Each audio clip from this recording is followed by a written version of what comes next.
G20 मुमालिक ने crypto पर recommendations तैयार कर ली हैं। क्रिप्टो और स्टेबल कॉइन्स के खिलाफ ये सबसे बड़ी कानून साजी है। ये इंडस्ट्री की तारीख का अहम तरीन वाकया है, क्योंकि इसकी वजह से मुकम्मल इंडस्ट्री तबाह हो सकती है। यहाँ दुख की बात यह है कि इंडिया G20 की क्रिप्टो कमेटी का सरबराह था, लेकिन इसने ये सब कुछ होने दिया।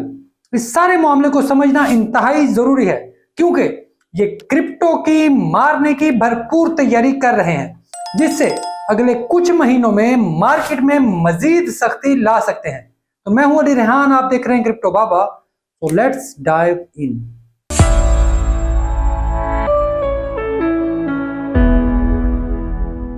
कोई भी बात शुरू करने से पहले एक बात समझ ले, बिटकॉइन एक डिसेंट्रलाइज्ड सिस्टम है। इसकी 10 साल से नाकदीन मार रहे हैं, लेकिन कुछ नहीं हुआ, क्योंकि ये रेजिस्टेंस प्रूफ है।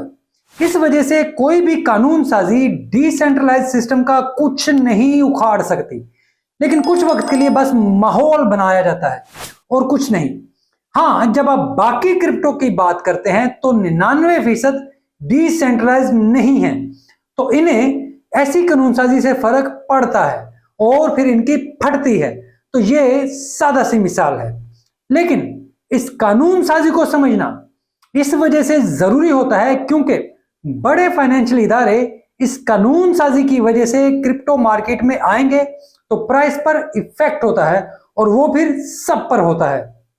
मैं ये भी बता दूं कि एफएसबी की रिकमेंडेशंस पर मैंने पहले भी वीडियो बनाई थी। अगर आप चाहें तो वो मुकम्मल वीडियो देख सकते हैं। तो भाई, थोड़ा सा रीकैप।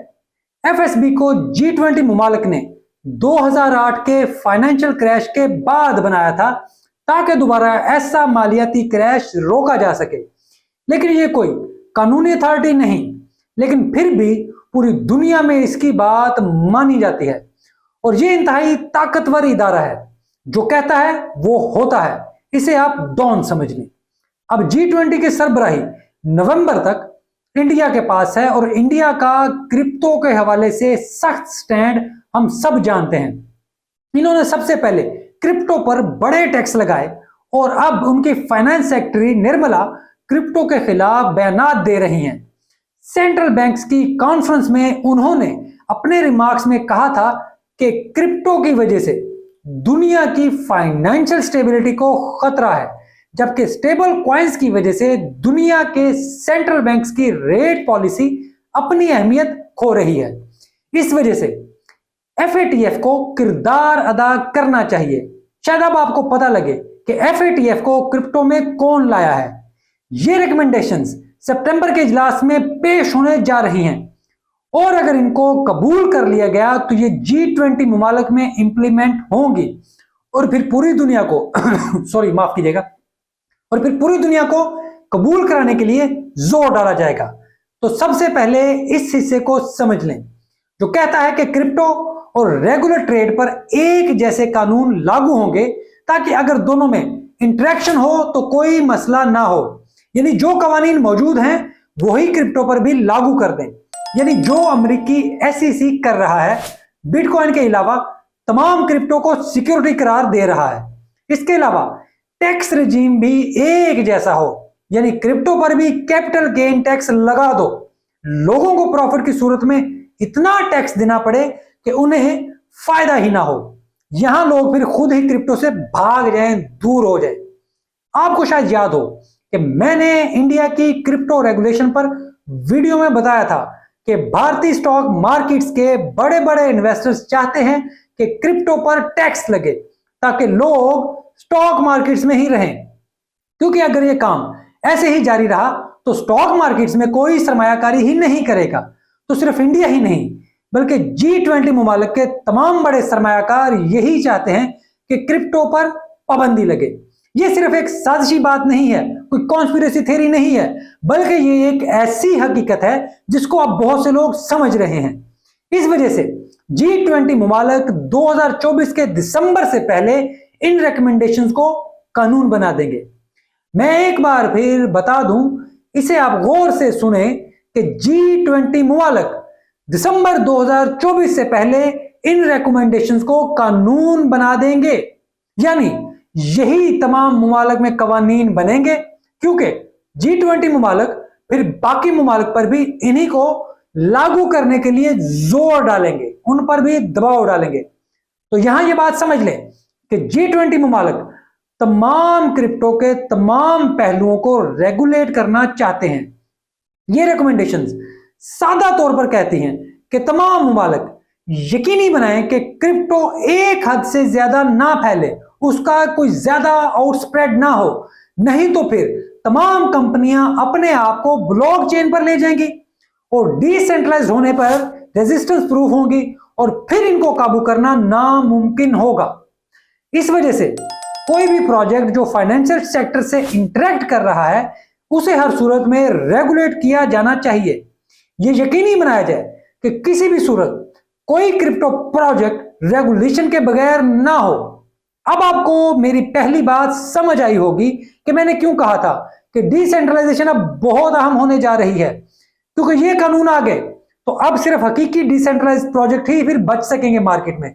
और इस इंडस्ट्री का एक बहुत बड़ा सच यह है कि 99% प्रोजेक्ट डिसेंट्रलाइज नहीं है और उनको बंद किया जा सकता है, उनको रेगुलेट किया जा सकता है। और एक बार रेगुलेशंस आ गई तो यकीन रखें कि ऐसे क्रिप्टो प्रोजेक्ट भी आपको कभी प्रॉफिट नहीं दे सकेंगे, क्योंकि इतनी बड़ी स्क्रूटनी में मुमकिन ही नहीं कि ये ऑपरेट कर सकें। अगर मैं इंतहाई सख्त अंदाज अपनाऊं तो हां, इससे तमाम डिसेंट्रलाइजेशन का नाम इस्तेमाल करने वाले प्रोजेक्ट खत्म हो जाएंगे, लेकिन असल डिसेंट्रलाइज्ड प्रोजेक्ट बहुत बड़ा पैसा देंगे। लेकिन इस सब का एक डार्क साइड भी है, एक तारीख पहलू भी है कि लोगों ने बहुत बड़ी तादाद में ऐसे घटिया कॉइन खरीदे होते हैं तो फिर उनको बहुत नुकसान होगा। खैर, एफएसबी की रिपोर्ट में स्टेबल कॉइन्स को सबसे बड़ा खतरा करार दिया गया है और उन्हें मुकम्मल तौर पर रेगुलेट करने की जरूरत पर जोर दिया गया है। रिपोर्ट का ख्याल है कि अगर ऐसा ना किया गया तो लोग अपने मुमालिक की करेंसियां इस्तेमाल करना ही छोड़ देंगे और तमाम तर ट्रेड सेटलमेंट स्टेबल कॉइन्स में होगी, जिससे सेंट्रल बैंक ही खत्म हो जाएंगे, क्योंकि फिर उनके लिए काम करना मुमकिन ही नहीं होगा। जब लोग मुकामी करेंसी को इस्तेमाल ही नहीं करेंगे तो मरकजी बैंक किस काम का होगा। इस वजह से इन्होंने रिपोर्ट का 90% हिस्सा सिर्फ स्टेबल कॉइन्स पर रखा है और जोर दिया है कि इन्हें बैंक्स के कवानीन के मुताबिक ट्रीट किया जाए, क्योंकि अगर ऐसा ना किया गया तो बैंक्स की मार्केट खत्म हो जाएगी और लोग फिर मुकम्मल तौर पर अपना सरमाया स्टेबल कॉइन्स में ले जाएंगे। रिपोर्ट के मुताबिक इस वक्त दुनिया को सबसे बड़ा खतरा स्टेबल कॉइन से है और क्रिप्टो एक्सचेंजेस बैंकों का मुतबादल बन रही हैं। इस वजह से इन्हें फौरी तौर पर रेगुलेट किया जाए ताकि बैंक्स के मुकाबले में ऐसे इदारे खड़े ना हो सकें। अगर आपको अंदाजा हो गया होगा कि आखिर G20 किसे बचाना चाहता है, ये एक्सचेंजेस से क्यों डरते हैं, क्यों खौफजदा हैं, कॉइनबेस और बाइनेंस से इन्हें क्या खतरा है और क्यों अमेरिकी सिक्योरिटी एंड एक्सचेंज कमीशन इतनी खतरनाक हुई है। मैं यहां पर आपको नताइज नहीं बताऊंगा, मैं ये नहीं कहूंगा कि इस सब से कुछ नहीं होगा, मैं कोई ऐसी बात नहीं करूंगा जो आपके मोराल को बढ़ाए। मैं चाहता हूं कि आप ठंडे दिमाग से इस सब के ऊपर गौर करें, सुकून से बैठकर सोचें और फिर अपना फैसला करें ताकि आप बेहतर नताइज पर पहुंच सकें। अगर वीडियो अच्छी लगे तो इसको लाइक और चैनल को सब्सक्राइब जरूर करें और कमेंट में अपनी राय जरूर दें। आपकी राय का मुझे इंतजार रहता है। वीडियो देखने के लिए आपका बहुत शुक्रिया।